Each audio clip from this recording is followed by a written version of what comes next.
What is up, everyone? It is day number 2 from the top 5 new brews for Wilds of Eldraine, and today we are looking at blue-black fairies. I have to admit, I couldn't figure out what is the best version of blue-black fairies, so I've actually made 3 different versions of this deck, or similar fairy-based deck.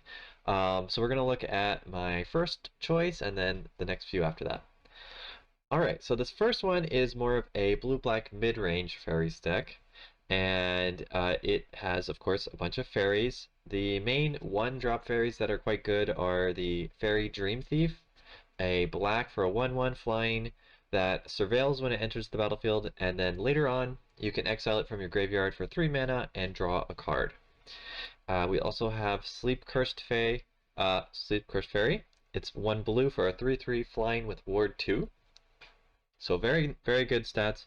However, it enters the battlefield tapped with 3 stun counters on it.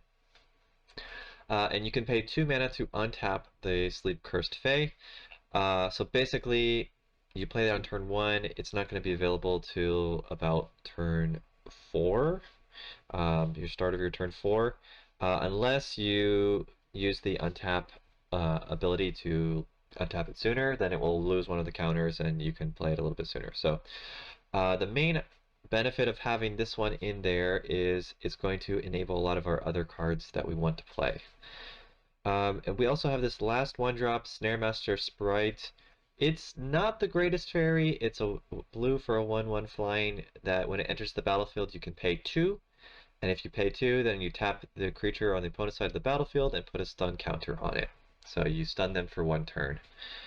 So those are the main 1-drops. We need to have a good number of 1-drops so that we can, on turn 2, cast some of our good counter spells or good removal spells.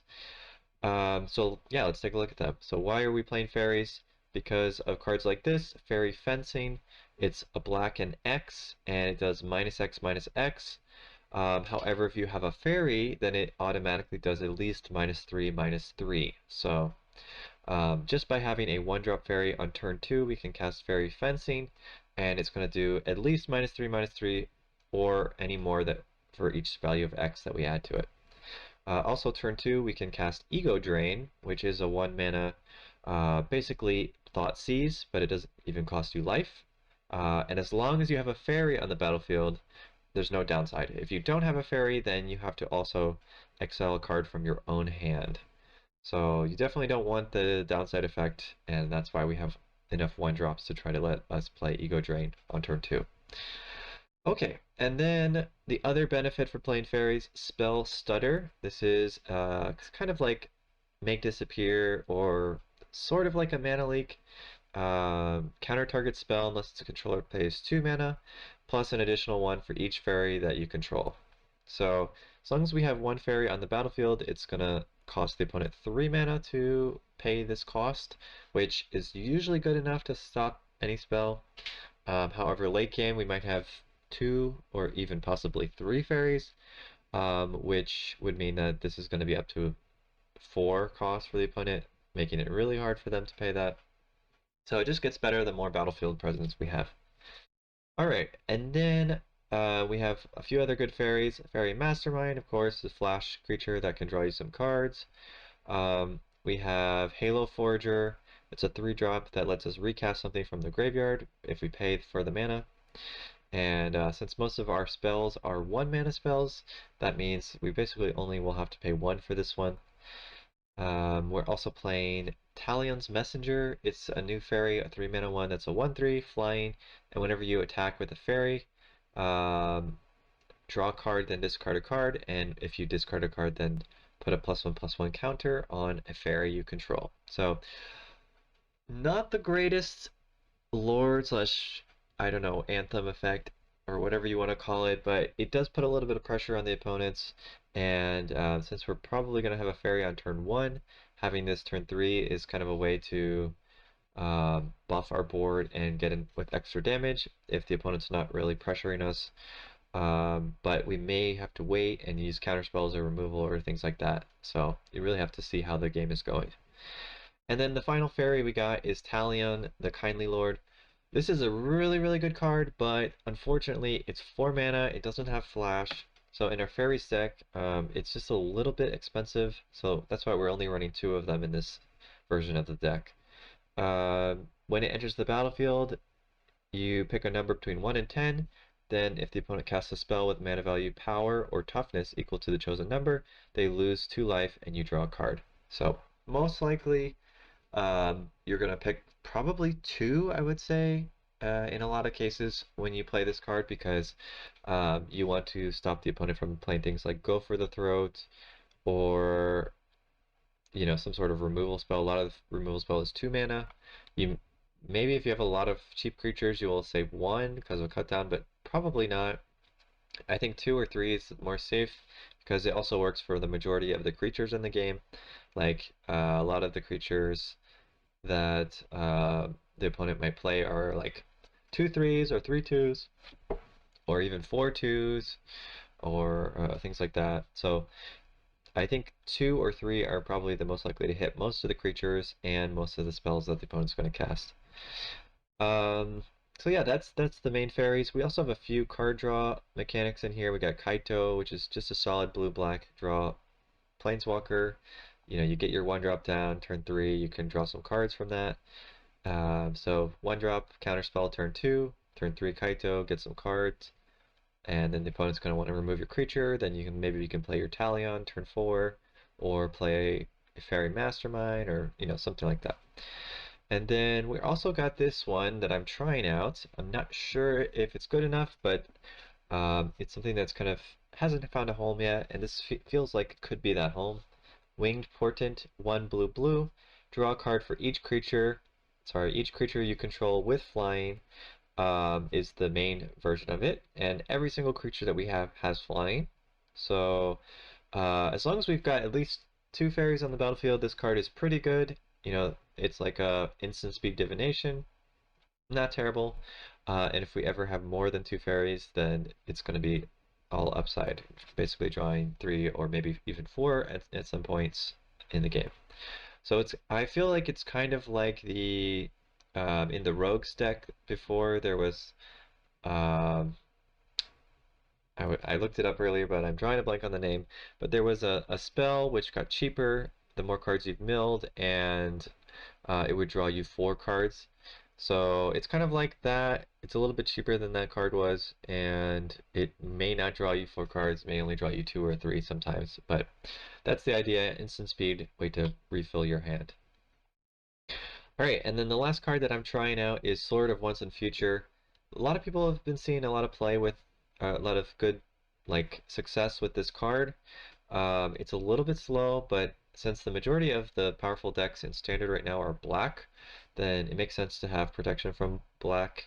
Also, it lets you cast things from your graveyard for 2 or less mana, and since most of our spells, Fairy Fencing, Cut Down, Ego Drain, Go for the Throat, those are all 2 mana spells. We can't really use it for the counter spells, but um, in that sense we can have some advantage from that. We can also dump in the Dream Thieves into the graveyard with the Surveil if we want to kind of get an extra advantage from that. So trying it out, also a good way to kind of pump up our creatures to finish the game a little bit quicker. Alright, so that is the first version of the deck. So kind of a fairy mid-range deck. The next version is a mostly blue fairies version. So I've kind of cut down most of the black cards, streamlined the deck a little bit, tried to get only 1 and 2 mana creatures, and we're running combat research, which is kind of like curiosity. Whenever you deal combat damage to a player, you draw a card. So we're going to want to have a 1 mana creature down, we're going to put combat research on it, and then we want to protect our creature. So we've got things like Slip Out the Back, Spell Stunner, of course, is still there, it's still very good, and Essence Capture. Since we're running mostly blue and mostly blue lands, or actually all blue lands, then we can play Essence Capture to kind of buff up our 1-drop creatures, and also protect from some annoying creatures like Shieldred or things like that. And we still have enough black, we have 12 black sources that we can have a little bit of black removal here, but I cut down as much as I could on the black spells as well. The other advantage we got in this version of the deck is Pick Lock Prankster. So this is a adventure card that's a fairy. It says mill 4 cards, then put an instant sorcery or fairy from among the milled cards into your hand, and then it has a 1/3 creature on the backside, which is just so, not super great, but 1/3 with combat research is still good enough, right? It's still going to draw you cards. And then the front side is pretty good instant speed. Search the top 4 of your deck to find what you need. Seems pretty decent, right? And then we also have this flash blue-black fairy. Whenever another fairy enters the battlefield under your control, each opponent loses 1 life. So the idea of this deck is turn 1 we drop a creature, turn 2 we don't play anything, and we just hold up our mana. Because we're going to either, Spell Stunner, Essence Scatter, or cast a flash creature, or cast this Free the Fae spell. And then maybe after that, we can try to do Combat Research plus hold out Slip in the back, or another counter spell, or something like that. So this is more tempo-based fairy, and so we went a little bit more blue for this one. Alright, for the final version of the deck, this is full mono blue tempo. I say mono blue, but it is running a little bit of green. Only, kind of 10 green sources, but really only 8 green sources. And it leans more on the tempo aspect. So we've got the full Essence Capture here. We've got Spell Stunner. We've got Slip Out the Back 4 of. We've got Fading Hope. And of course we still have Combat Research, which is kind of a really key thing in tempo decks, is you need to draw cards, right? That's super important. On top of that, we're running this Ingenious Prodigy, which is a new card, which I think is potentially really powerful, especially in this kind of blue tempo deck. It's X and a blue. It comes in with X +1/+1 counters. It has Skulk, meaning it can't be blocked by creatures with greater power. So unless the opponent's creature has Death Touch, you're pretty much always going to be able to attack in with this creature and not have it die, because this is going to be a 2/3, and the opponent can only block with creatures with the equal power or less. So they'll never have enough to kill the toughness on this creature.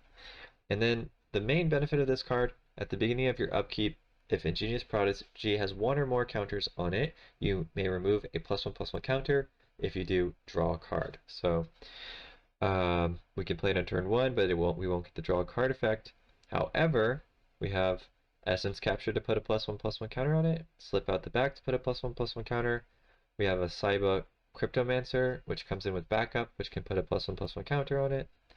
And then we have the green splash to cast the adventure side of Elusive Otter to put +1/+1 counters on our Prodigy. So basically that's going to be kind of like evasive damage plus draw engine, and maybe it's down to a 0/1 and the opponent thinks, well, I don't have to kill it now because it's just a 0/1, and then later you can put counters on it and start drawing cards again.